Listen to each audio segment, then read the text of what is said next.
వేటూరు సుందరమూర్తి గారు పోయినప్పుడు మీడియాతో మాట్లాడినప్పుడు నన్ను చెప్పమంటే ఈ దినం పాటకు పాడెకట్టిన దినం, పల్లవి వల్లకాటికి వెళ్ళిపోయింది, చరణాలిక కదల్లేవు.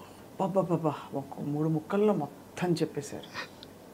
నాకు సీతారామ శాస్త్రి గారు ఫోన్ చేసి, గురువుగారు ఏంటి మీరు అలా అన్నారు, ఇక ఆయన పోతే పాట పాడిగట్టిందనివేనా?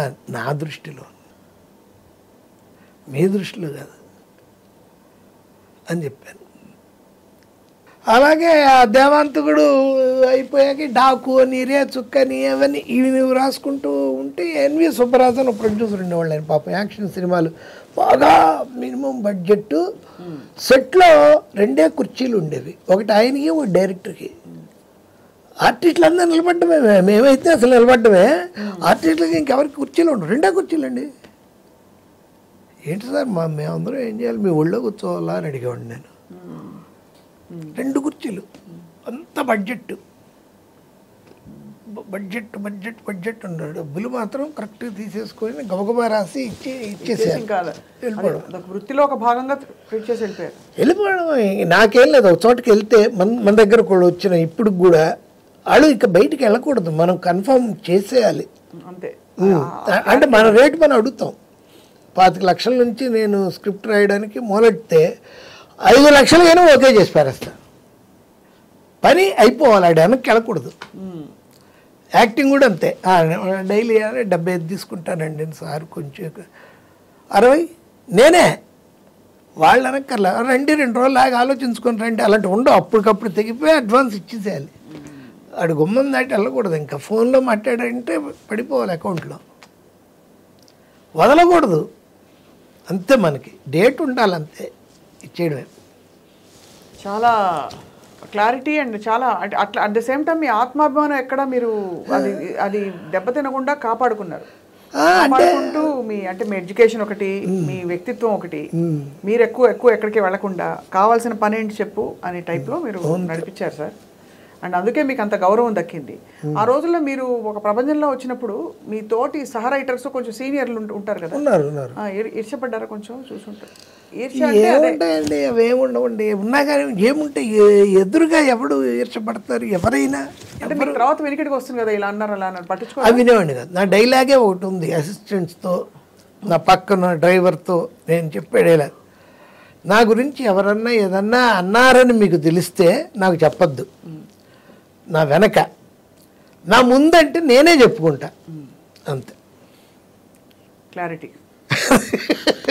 ఇవాళ మీరు యాక్చువల్లీ మీరు చెప్తున్న విషయాలు ఒక్కొక్కటి సంఘటనలు కావచ్చు, మీ జీవిత సూక్తులు, మీ డైలాగులు అన్నీ కూడా చూసే వాళ్ళకి చాలా పెద్ద ఇదండి, గైడెన్స్. ఎందుకంటే మీరు ఎలా బ్రతకచ్చో, ఎంత ప్రాక్టికల్గా ప్రాగ్మాటిక్గా ఉండొచ్చో కూడా మీరు చూపించారు. ఎక్కడ దేనికి స్పందించాలి, దేనికి అవసరం లేదని. అవును సార్, ఇప్పుడు యాక్టింగ్ అన్నది మీరు ఎంచుకుని వచ్చారా? అంటే మీరు అంతకుముందు మీ రంగస్థల అనుభవం వల్ల తర్వాత మీకు సినిమాల్లో తెరపై కనిపించే అవకాశమా, లేక ఎలా వచ్చింది అది? అంటేనండి, అదే ఇలా ఈ దేవంతకుడు, డాగురే చుక్క అది రాస్తున్న టైంలో నాకు వచ్చిన బ్రేక్ అది షిరిడి సాయిబాబా మహత్యం, కమర్షియల్ సినిమాలు అవుతున్నప్పుడు. అది చేయగానే వేమన చరిత్ర అని ఆయనకే, విజయ్ చంద్రకి. అది అయ్యాక ఆగిపోయింది సినిమా, ఆత్రేయ గారు రాసి ఆగిపోయింది అయ్యప్ప స్వామి మహత్యం. అలా వచ్చాయి నాకు. ఆ తర్వాత ఈయన మన కోటరామకృష్ణ, సోగ్గాడి కాపురం, భలే దంపతులు, రావు గారి ఇంట్లో రౌడీ, అంకుశం, వరుసగా ఉన్నాయి. 20 సినిమాలు రాశాను ఆయనకి. మొత్తం తెలుగు, తమిళ ప్రతివిధి రీమేక్ కానీ ఇది కానీ జరిగితే నాకు ఎంత పర్సంటేజ్ ఇవ్వాలని చెప్పేవాడిని, ఇచ్చేవాళ్ళు కూడా. అలా ఒక సినిమాకి 1, 2, 3 అని కన్నడలో, ప్రభుదేవ డైరెక్టరు, జ్యోతిక హీరోయిన్, వాళ్ళిద్దరు బ్రదర్స్, రాజు సుందరమును ఇంకోడు, ముగ్గురు హీరోస్. ఈ డైరెక్షను, ప్రొడ్యూసర్ బాలగిరి, సౌరభ్ గంగూలీ వాళ్ళ అంకులు. అప్పుడు నగ్మాకి సౌరభ్ గంగూలీకి మంచి ఫ్రెండ్షిప్ ఉండేది, అందుకని తీస్తున్నాడు ఆ అమ్మాయి కోసం. తెలుగు, తమిళ్, కన్నడ, హిందీ వెళ్ళాను, వాళ్ళు విన్నాను. ఆవిడే చెప్పింది కదా, అంతకుముందే ఆవిడ నాకు చేసింది అల్లరల్లుడు అవి చెప్పి నాకు దీన్ని చేసి ఇవ్వాలండి, ఆల్ ది బెస్ట్ అని ఒక ½ అవర్ నాటికి ఇది అని చెప్పింది. వెంటనే అలా చెప్పింది. ఇప్పుడు మనం ఎలా ఇంటర్వ్యూ చేస్తున్నాం, వెంటనే అది ఎలా చెయ్యాలో ఏంటో మొత్తం చెప్పేశా. రికార్డ్ చేసుకున్నారు. అమౌంట్ అడిగింది. ఆవిడ రికార్డ్ చేసుకుని లేస్తూ ఉంది. అయిపోయాక లేస్తూ ఉంటే నేను, మేడం మనం ముఖ్యమైన విషయం మాట్లాడలేదన్న, we're not talking about the main thing, what's that money అని.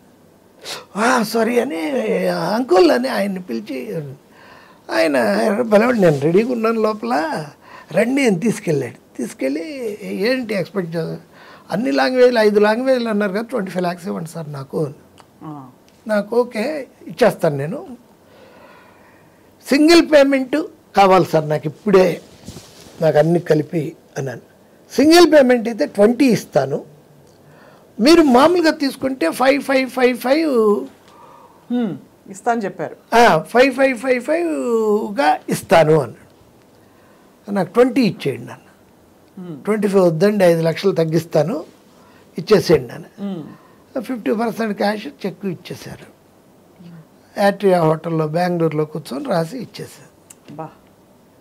అది వాళ్ళది కామెడీ ఏంటంటే, వైట్ వర్క్ బాగానే ఉంది, 10 లక్షలు బ్లాక్ ఉంది, దాన్ని బాంబే రమ్మన్నారు ఒకసారి, అక్కడ డిస్కషన్స్ అని. ఏముండవు డిస్కషన్, ఎవడు రాడు లేవడు, అందరు రాత్రి 12 నుంచి లైఫ్ మొదలవుతుంది బాంబేలో, మీకు తెలిసి ఉంటుంది. తెల్లార్లు ఉంటుంది. రాత్రి 4 గంటలకి అంధేరి ఏరియాలో ఒకేసారి అపార్ట్మెంట్స్లో కుక్కర్ విజిల్ సౌండ్స్ వినిపిస్తాయి. అప్పుడు అనవణుతున్నారు అనమాట ఎర్లీ మార్నింగ్. అదో బాంబేనో చచ్చేవాళ్ళం. నితిన్తో కూడా అదే నాకు ప్రాబ్లం ఉండే, నితిన్ కపూర్. 1 గంటకి మేము సిట్టింగ్ అయిపోయి కలికాలం సినిమాకి, ఓకే సార్ ఇప్పుడైతే మనం 4కి కలుద్దాం అని వెళ్తుంటే అతను ఎంట్రీ, గుడ్ మార్నింగ్ సార్ అని. ఏంటి మేము వెళ్ళిపోతుంటే మీరు అంటారు, మాకేమో ఆకలి, మేము ఇప్పుడే తినేసి వచ్చాడు. వాళ్ళు బాంబేలో ఎంత ఘోరం అంటే ఎవరు వచ్చేవాళ్ళు కాదు, ఫోన్లోనే అన్నీ. సార్ మీకు మా డ్రైవర్ వచ్చి అమౌంట్ ఇచ్చేస్తాడు, ఫ్లైట్ టికెట్ ఇచ్చేస్తాడు, ఆ కార్లో మీరు దిగిపోండి అని. వస్తే వాడు ఒక 10 రూపీస్ ఇచ్చేవాడు, 10 రూపాయల నోటు. వాళ్ళకి ఏంటండి అంటే, ఏం లేదు సార్, మీరు హైదరాబాద్ ఎయిర్పోర్ట్లో దిగ్గానే ఒకడు వస్తాడు మీ దగ్గరికి, ఈ 10 రూపాయలు ఇస్తే మీకు క్యాష్ 10 లక్షలు ఇచ్చేస్తాడు. ఇదేంట్రా బాబు, ఏదన్నా ఇరుక్కుంటామే ఏంటి గొడవ, ఇది హవాలా చేయిస్తున్నారే అని. అయినా తప్పదుగా ఓకే సార్ ఇక్కడ వస్తే నిజంగానే వచ్చేవాడు ఒకడు. వచ్చి నోట్ నెంబరు చెప్పేవాడు, చూసుకునేవాడు. 10 లక్షలు న్యూస్ పేపర్లో కట్టి ఇచ్చేవాడు. అటు తీసుకున్నాక కారు వాడు ఉండేవాడు రెడీగా. నాకేంటి భయం, మన కొడుకులు ఇలా ఇచ్చారంటే మళ్ళీ మనల్ని ఎక్కడికైనా తీసుకెళ్ళి వేసేస్తారా ఏంటి తెలియదు. అంటే స్మగ్లింగ్ చేసేసిన దీవార్లో అమితాబ్ బచ్చన్ లాగా ఏదో పెద్ద మనం స్మగ్లింగ్ చేసేస్తున్నామా ఏంటిది అర్థం కాదు. అది వీడిని ఇంటి దగ్గరికి వెళ్ళకూడదు, వీడితో పాటు మన ఇంటికి వెళ్ళకూడదని కావాలని అక్కడికి ఇక్కడికి వెళ్ళి ఒక చోట ఎక్కడో ఆపి ఏ నల్లకుంటో ఏదో అని వెళ్ళిపోమని ఈ సూట్ కేసు ఈ డబ్బు అంతా పెట్టుకొని వేరే ఆటో ఎక్కి ఇంటికి వెళ్ళేవాడిని. వీడికి మన ఇల్లు తెలియకూడదు, ఓవర్ యాక్షన్. అన్నీ చూసారు సార్ మీరు, అన్ని రసాలు, అడ్వెంచర్ రసం కూడా ఉంది కదా. అవును, భయం రావడం చాలా సహజం మనకి, మామూలు వాళ్ళకి. అవును, మనం ఎందుకంటే తెలియదు కదా సార్, తెలీదు ఏమిటి, ఎవరిని నమ్మచ్చు నమ్మకూడదు, ఏమవుతుందో తెలియదు కదా. అందులో మీరు కథకులు కాబట్టి మీకు మీ ఇమాజినేషన్లో ఏదైనా జరగచ్చు. అది అలాంటివి కూడా జరిగేవి వాళ్ళ సినిమాకి. వాళ్ళ నగ్మా సిస్టర్ ఉంది ఒక ఆవిడ సినిమాలు చేసింది కూడా. ఆవిడ ఇల్లు మీరు నమ్మరండి, కేబీఆర్ పార్క్ అంత ఇల్లు అండి. బయటికి దిగి రండి అని చెప్పి మేము మా కారు దిగ్గానే వాళ్ళ బ్యాటరీ కార్ వచ్చేది. లోపల కూర్చుంటే ఒక 5-6 కిలోమీటర్ల లోపలికి వెళ్ళి కేబీఆర్ పార్కే పెద్దవాడిని ఉండ చేసేసుకుంది ఆవిడ. గోల్డ్ గ్లాసుల్లో మనకి బాదం మిల్క్, గోల్డ్ బంగారం గ్లాసులు. ఏంట్రా బాబు